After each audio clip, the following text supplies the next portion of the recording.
Hi, John. Yeah, well, the hope with now being in St. Louis today was the thought that maybe Kirby Yates as well as Michael Kopech could be available for this series to start today. But unfortunately, that's not going to be the case. Dave Roberts, though, he gave an update on those two guys when he expects them to return to the bullpen, as well as Shohei Ohtani, who typically throws on Wednesdays and Saturdays. But he's not going to be taking part in his live BP tomorrow. Yeah, I think as far as coverage where we're at, we feel good where we're at. Obviously, it's contingent upon tonight's starter. Kirby and Kopech, they will be back at some point. I'm sure one will be activated this weekend and one, if not both, but they're both on the cusp. What is just missing for them with that on the cusp? I think more of that is kind of roster construction versus are they ready to pitch or not. With the rain in the forecast the next couple of days, what is the plan for Ohtani's live BP? Is he still planning on throwing one? Yeah, we're thinking about Monday now in San Diego because with obviously the day games here, Saturday, Sunday, the weather earlier today didn't allow for it. So I think that in San Diego, Monday, there's more certainty with weather. Okay. For NAC today, what does that mean for the rotation in San Diego? Well, what it means for this rotation, this turn here is Yamamoto and then Clayton's going to go tomorrow on Sunday. Yeah. So that pushes Dustin. Dustin will go Monday, and I think right now that's kind of where we're at.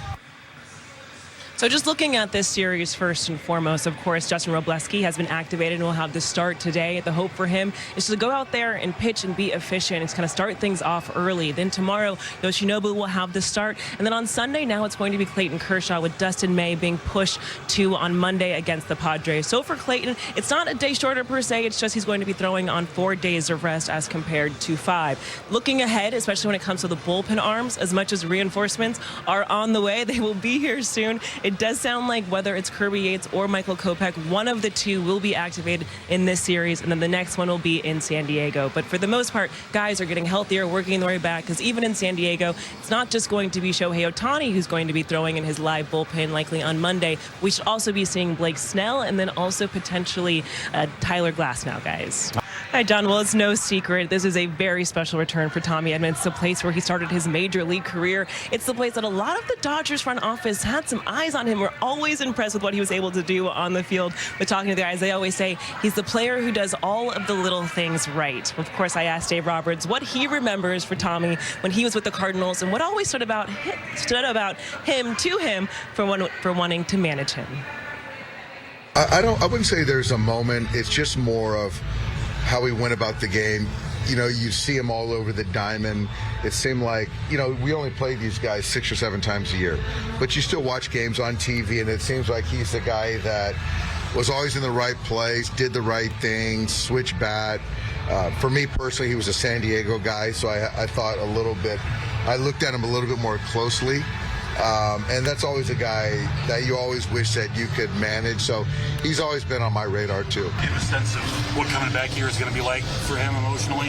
I think it's going to be emotional. It's the first team and only team that gave him a shot early, right?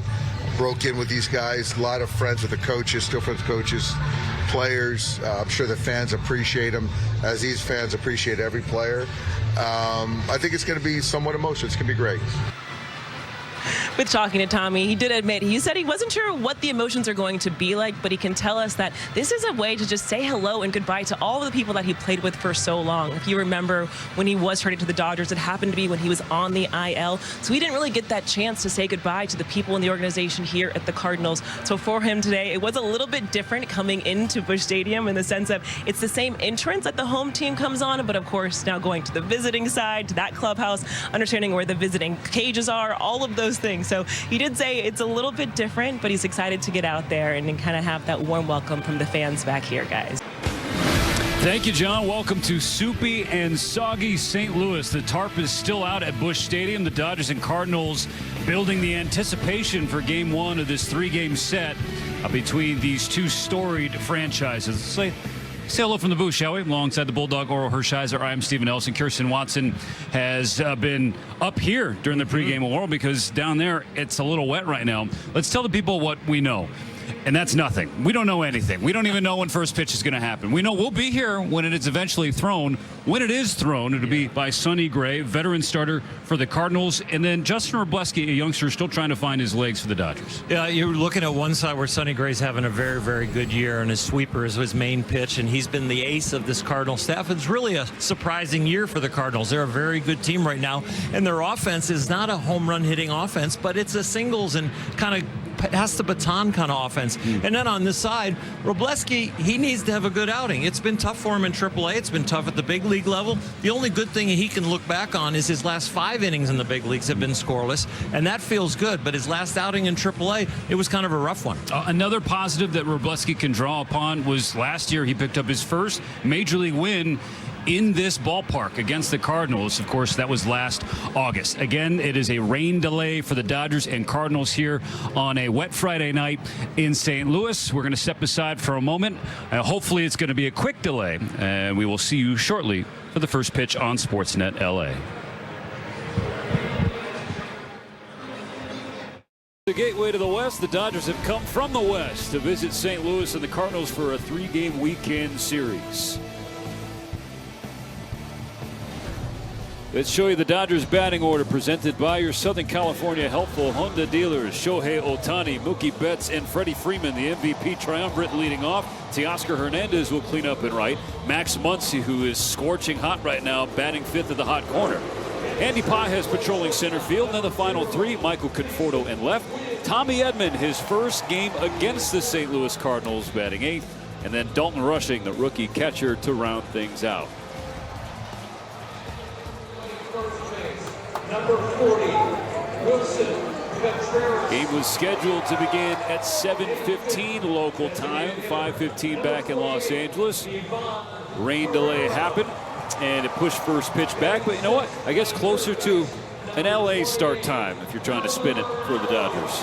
They got in last night at a decent time, got a good night's sleep, and had a little more rest because of this rain delay, but they are raring to go. This is a 6-game road trip. Starts here in St. Louis for 3, and then we end up in San Diego for 3. 2 games up on those Padres, so this will be part of the standings as far as staying in front of them. Cardinals come into this series 2nd place in the National League Central. If the season ended today, they are a half game out of the final wild card spot in the National League.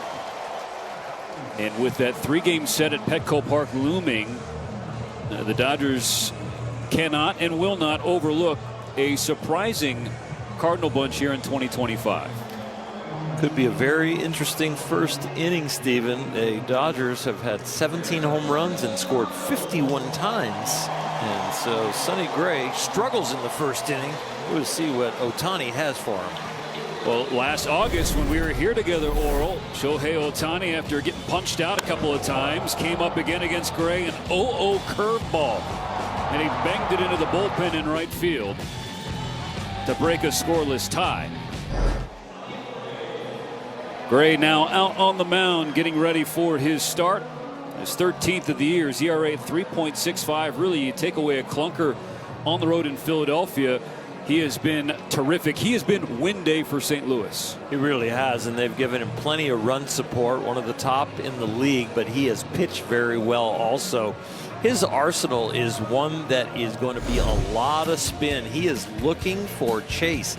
Most effective pitch that he throws the most often is that sweeper, but as you go down the batting averages, you'll see the pitches that move right to left, the 117 of the sweeper, and then the curveball at 139. That is because he's trying to get ahead, and then he's trying to make you chase. I alluded to the 2 strikeouts he had against Ohtani last year. Both of them came on the sweeper. So Ohtani and the Dodgers familiar with Gray's arsenal. They know that he can spin it with the best of the bunch in all the big leagues. And this year he has tossed at least 6 scoreless innings 4 times in the last 9 starts. Really, when it comes to that, only Tarek Skubal has more such starts this year in all of baseball. And he's coming off the best start of his year. He had 10 strikeouts, 7 innings against the Texas Rangers, pitched very, very well. And he's been on a roll the last 3 starts. We talked about it in the open and the pregame. A 142 over his last 3 starts. The Dodgers come into this one on the heels of their 21st comeback win of the season. Most in Major League Baseball, 3 clear of any other team. Ohtani tips his helmet to Oli Marmol, the opposing manager. He and the Dodgers would prefer to not have to rally again like they did yesterday, trailing 4-0 in the series finale against the Mets. They salvaged the split. Sonny Gray throws a lot of first pitch strikes. Shohei Ohtani, it's a lot of first pitch home runs.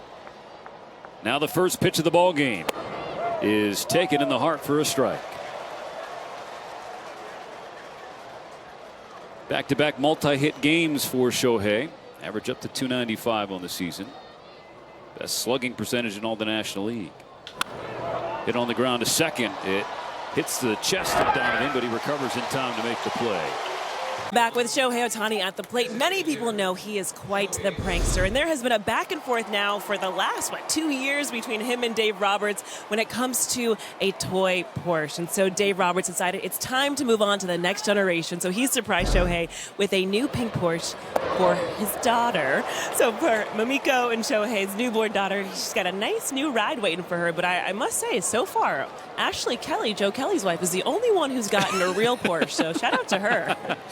She's winning, Kirsten, no doubt. Yeah, but if I'm Dave Roberts, I keep this prank going and think that someday at the end of this, it'll turn into a real Porsche. Play the long game. Yes. Keep it going. Keep the same category.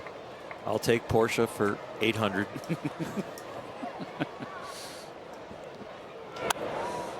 Poked in the air left field side that slices out of play. The Dodgers in a 2-0 hole.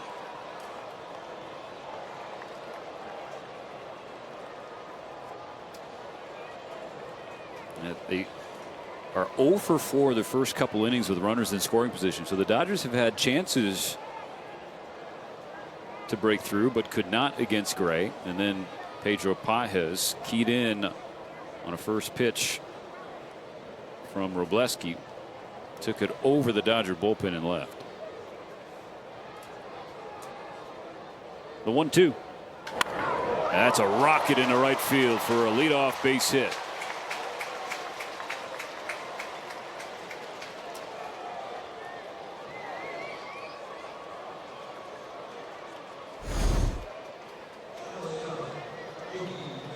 Boy, he met that perfectly. It has become such a pretty swing with so much power.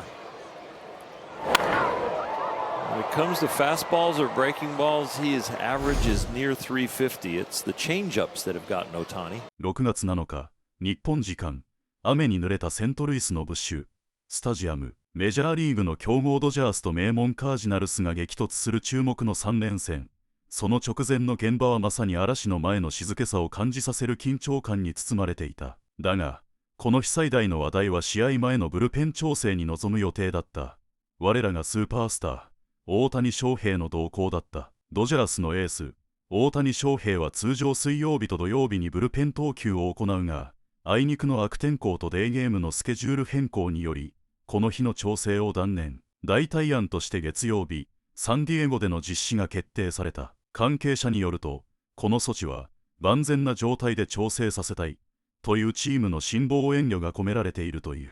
現在ドジャースのブルペン陣は怪我人続出の非常事態。しかし朗報として主力投手のカービー・イエーツとマイケル・コペックが復帰間近と報じられた。ドジャース監督デーブ・ロバーツも週末の間に1人、遅くともサンディエゴ戦までには両名が戻ってくると期待を隠さない。さらに昨季のサイ・ヤング賞サワン・ブレイクスネル、ゴーアン・タイラー・グラスノーの復帰も目前に迫り、まさに王者ドジャースは完全復活へのカウントダウンを始めたと言えるだろう。その中でも特に注目されるのが、やはり世界の翔平、大谷翔平だ。前日のメッツ戦では鮮やかな逆転劇を呼び込むマルチヒットを放ち、その存在感を改めて世界に見せつけたばかり。打率も急上昇し、ついに3割の大台を視界に捉えている。その豪快なバットスイング、一振り一振りがまるで閃光のように球場を切り裂く姿は、野球の神が乗り移ったかのようだ。この日のカージナルス戦では相手先発のウアンソニー、グレイトの再戦が実現する。昨年の対戦ではグレイ得意の変化球、スイーパーに手こずりながらも、勝負どころで劇的なホームランを放ち、ドジャースファンの歓喜の声がセントルイスの夜空を震わせた。今回も大谷にとってはリベンジ、そしてさらなる伝説の幕開けとなる第1番である。また、この試合でフルスカージナルスに凱旋を果たしたトミー・エドマンの感動のドラマも忘れてはならない。ドジャース移籍後に初めて訪れる思い出の地で、今やワールドシリーズチャンピオン、リーグ優勝決定シリーズの MVP に輝いた男としての帰還だ。ロバーツ監督は、トミーほど細かいプレーを完璧にこなす選手はいない、と絶賛し、その勇姿が敵地ファンからも温かく迎えられるだろう。試合開始は雨で遅延したが、これがむしろドジャースにとっては、恵みの雨、となるかもしれない。休養10分の状態で臨む大谷を中心とするドジャース打線は、今季初回から17本塁打、